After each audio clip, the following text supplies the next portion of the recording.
చింటూ బాబాయ్ ఈరోజు ఏం చెప్తున్నారంటే, విశ్వ అధికారానికి డైరెక్ట్ పిల్లలము అనే స్మృతిని ప్రత్యక్షంగా ఉంచుకొని సర్వశక్తులను ఆజ్ఞానుసారము నడిపించండి. ఈరోజు నలువైపులా ఉన్న పిల్లలందరూ స్నేహం యొక్క అలలలో ఇమిడిపోయి ఉన్నారు. అందరి మనస్సులో విశేషంగా బ్రహ్మబాబా యొక్క స్మృతి ఎమర్జ్ రూపంలో ఉంది. అమృత వేళ నుండి సాకార పాలన తీసుకున్న రత్నాలు మరియు వారితో పాటు అలౌకిక పాలన తీసుకున్న రత్నాలు ఇరువురి హృదయపూర్వక స్మృతుల యొక్క మాలలు బాబ్దాదా వద్దకు చేరుకున్నాయి. అందరి హృదయంలో బాబ్దాదా స్మృతి యొక్క చిత్రము కనిపిస్తూ ఉంది మరియు బాబ్దాదా హృదయంలో పిల్లలందరి స్నేహభరితమైన స్మృతి ఇమిడి ఉంది. అందరి మనసులో మీరా బాబా అనే స్నేహభరితమైన ఒకే పాట మ్రోగుతూ ఉంది మరియు తండ్రి మనసులో నా మధురాతి మధురమైన పిల్లలు అనే పాట మ్రోగుతూ ఉంది. స్వతహాగా మ్రోగే ఈ పాట, ఈ అనంతమైన పాట ఎంత ప్రియంగా ఉంది.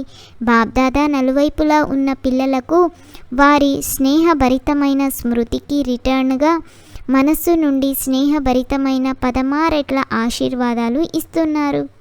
అన్న ఓం శాంతి అన్న. బ్రహ్మబాబా నిమిత్త పిల్లలకు విశ్వసేవ యొక్క బాధ్యత కిరీటాన్ని ధరింపజేశారు.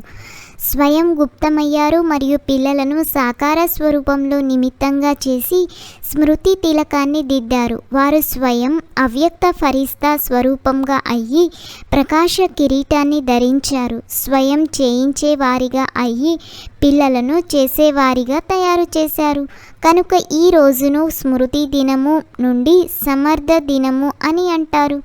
కేవలం స్మృతియే కాదు, స్మృతితో పాటు సర్వ సమర్థతలు పిల్లలకు వరదాన రూపంలో ప్రాప్తించాయి. బాబ్దాదా పిల్లలందరినీ సర్వ స్మృతుల స్వరూపంగా చూస్తున్నారు.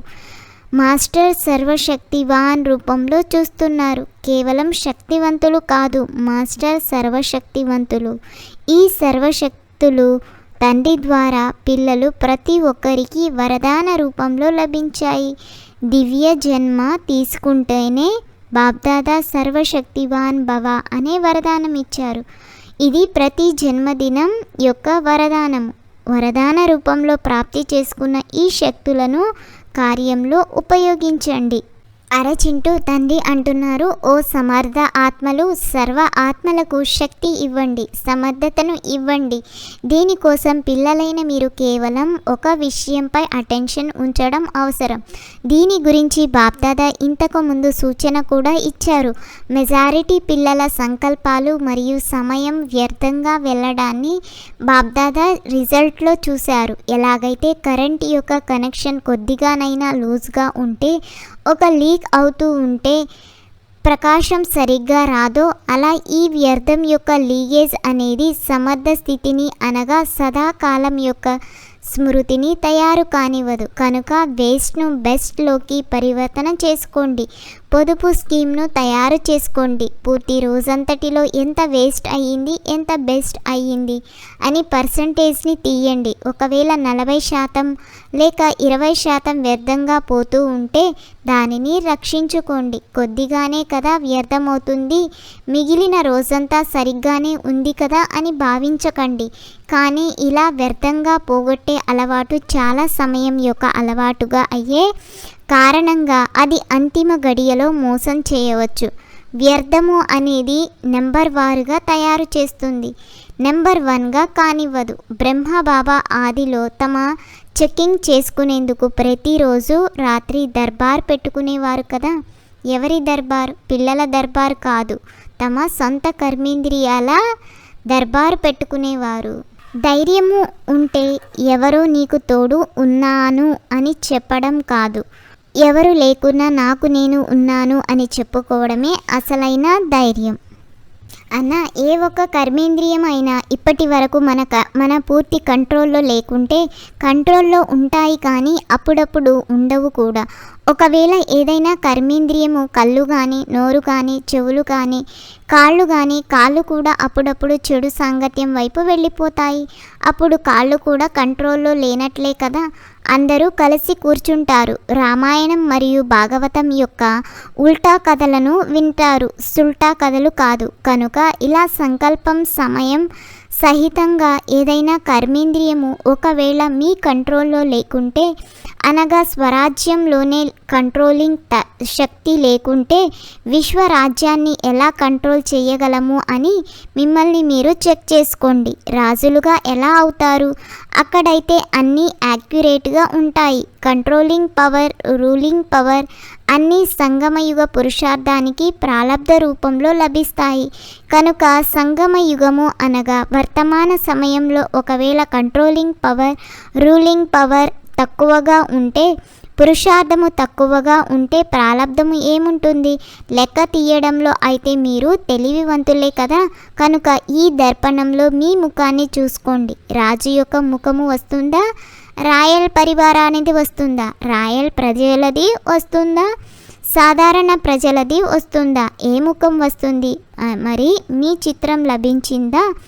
ఈ చిత్రం ద్వారా చెక్ చేసుకోండి. ప్రతిరోజు చెక్ చేసుకోండి. ఎందుకంటే చాలా కాలపు పురుషార్థం ద్వారా చాలా కాలపు రాజ్యభాగ్యం ప్రాప్తిస్తుంది. ఒకవేళ చివరి సమయంలో బేహద్ వైరాగ్యం అయితే రానే వస్తుంది అని మీరు ఆలోచించారనుకోండి. కానీ చివరి సమయంలో వచ్చినట్లయితే అది చాలా కాలం అయినట్లా లేక కొంతకాలం అయినట్లా? చాలా కాలం అయ్యని అయితే అనరు కదా. అరే చింటూ, బాబ్దాదా పిల్లల స్నేహాన్ని చూసి సంతోషిస్తున్నారు. స్నేహం అనే సబ్జెక్ట్లో పర్సంటేజ్ బాగుంది. ఇంత శ్రమ చేసి మీరు ఇక్కడికి ఎందుకు చేరుకున్నారు? మిమ్మల్ని ఎవరు తీసుకువచ్చారు? రైలు తీసుకొచ్చిందా? విమానం తీసుకొచ్చిందా? లేక స్నేహం తీసుకొచ్చిందా? స్నేహం అనే విమానం ద్వారా చేరుకున్నారు. కనుక స్నేహంలో అయితే అందరూ పాస్ అయ్యారు. ఇప్పుడు సర్వశక్తివాన్ స్థితిలో మాస్టర్గా అవ్వాలి. ఇందులో పాస్ అవ్వాలి. అప్పుడు ఈ ప్రకృతి, ఈ మాయ, ఈ సంస్కారాలు అన్నీ మీకు దాసీగా అయిపోతాయి. మా యజమాని ఏమని ఆజ్ఞాపిస్తారు అని ప్రతి గడియ ఎదురు చూస్తాయి. బ్రహ్మబాబా కూడా యజమానిగా అయ్యి లోపలే ఇలాంటి సూక్ష్మ పురుషార్థం చేశారు.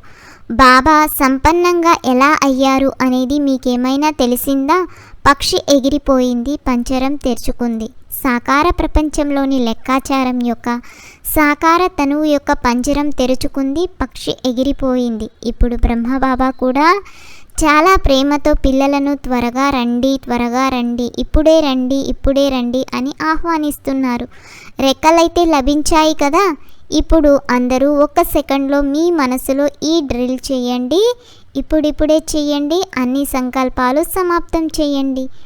ఈ డ్రిల్ చేయండి. ఓ బాబా, మధురమైన బాబా, ప్రియమైన బాబా, మీ సమానంగా అవ్యక్త రూపధారులుగా అయ్యే ఉన్నాము. అన్న బాబా ఈరోజు వరదానం ఏమిస్తున్నారంటే, మస్తకం ద్వారా సంతుష్టత అనే మెరుపును సాక్షాత్కారం చేయించే సాక్షాత్కార్ మూర్త భవ. ఎవరైతే సదా సంతుష్టంగా ఉంటారో వారి మస్తకంలో సంతుష్టత అనే మెరుపు సదా ప్రకాశిస్తూ ఉంటుంది. ఒకవేళ ఎవరైనా ఉదాసీనంగా ఉంటే ఆత్మలు వారిని చూసినట్లయితే వారు కూడా సంతోషంగా అయిపోతారు. వారి ఉదాసీనత దూరం అయిపోతుంది. ఎవరి వద్దనైతే సంతృప్తి యొక్క సంతోషపు ఖజానా ఉందో వారి వెనుక స్వతహాగానే అందరూ ఆకర్షితమవుతారు. సంతోషంగా ఉన్న వారి ముఖము చైతన్య బోర్డు వలె అయిపోతుంది. అది అనేక మంది ఆత్మలకు అలా తయారు చేసిన వారి పరిచయాన్ని ఇస్తుంది. కనుక ఇలా సంతుష్టంగా ఉంటూ మరియు సర్వులను సంతుష్టంగా చేసే సంతుష్టమనులుగా అవ్వండి. అప్పుడు అనేక మందికి సాక్షాత్కారం అవుతుంది. గాయపరిచే వారి పని గాయపరచడం, మీ పని స్వయాన్ని రక్షించుకోవడం అని బాబా స్లోగన్ ఇస్తున్నారు. ఈ అన్నదమ్ముల సంభాషణ మీకు కనుక నచ్చినట్లయితే లైక్ చేసి షేర్ చేసి ఈ ఛానల్ను తప్పకుండా సబ్స్క్రైబ్ చేయండి.